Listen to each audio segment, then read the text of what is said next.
Welcome to the Frostpunk universe, and this is a full recap of the lore surrounding the city of New London and Fridtjof Nansen,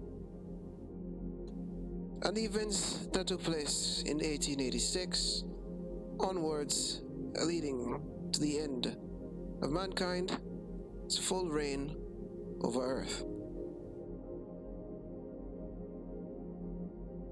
In the year of 1886, sometime during the summer, nature began to fail, and summer itself never came. The skies were still covered, and things started to get extremely colder. The various governments around the world tried to find ways to explain the happenings from the great beyond. However, a large portion of these expeditions ended in failure.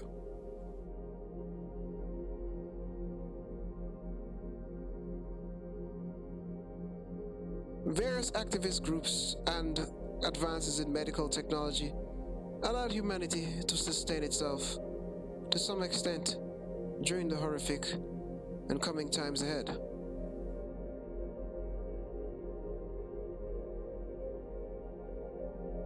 However, more information was needed for us to actually get ahead.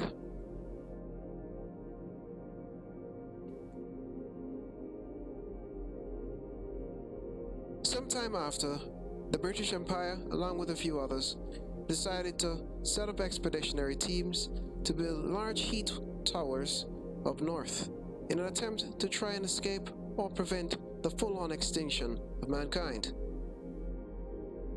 The city of Winterholm was thus created, started from a small scientific military outpost all the way up to a large, order-based society surrounded and cultured into a militaristic type of lifestyle and development.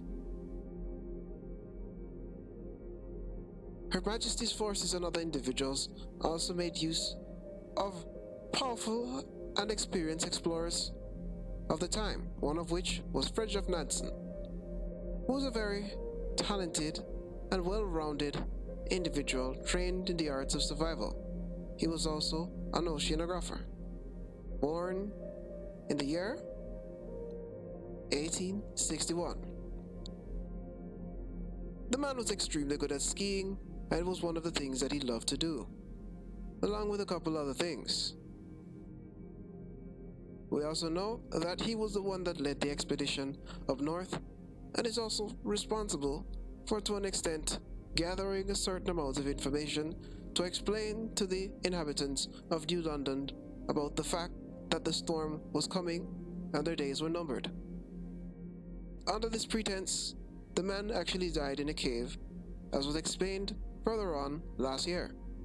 However, information surrounding the death are still a bit cloudy. But what we do know is he died trying to save mankind, along with a few of the other scientists within the Frostland, a couple of which somehow managed to survive.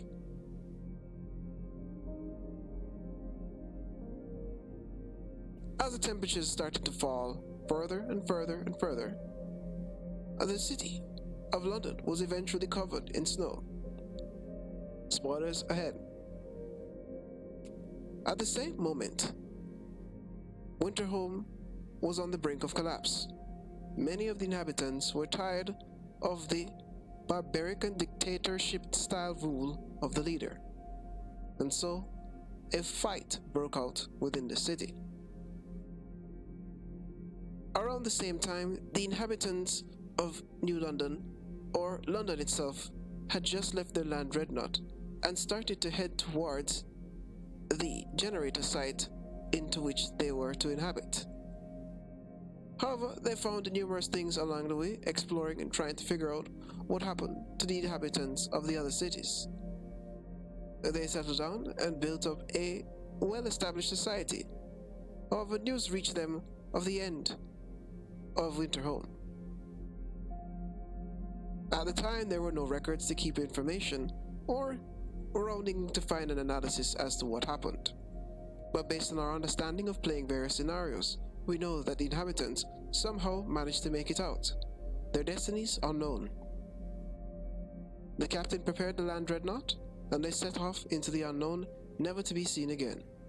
However, their fates are still unknown, and the inhabitants of the dreadnought might still be alive somewhere. During the coming weeks and months, after understanding that Winterhome had fallen, and that Nansen was dead, the inhabitants of New London started a grand scale of construction, finding various ways to enhance the city and prepare for the article stated earlier about our days are numbered. They were somewhat successful in preparing for it, and to an extent survived the first storm. Although many of the inhabitants died, they made it, and they were proud of themselves that the city still lives on.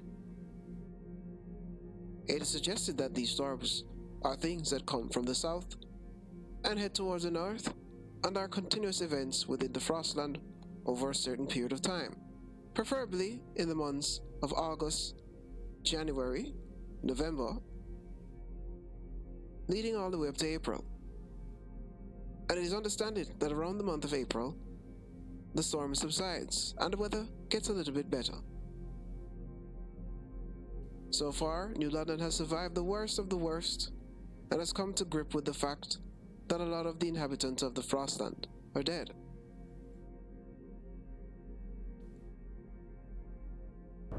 On an expedition within the Frostland, not mentioned by me earlier, the inhabitants of the city came across another city that was under construction long before them, inhabiting the same area as Winterhome. This was the Tesla city. The city was extremely advanced, unique pieces of technology, capable of surviving approximately anything. As they approached the location, they realized that it was protected by a special electronic generator type system, and this type of system prevented the city from being covered with snow. It is known that the city has survived and is still capable of being dismantled, and the technology used to enhance New London further. That is the timeline of the main story of Frostpunk.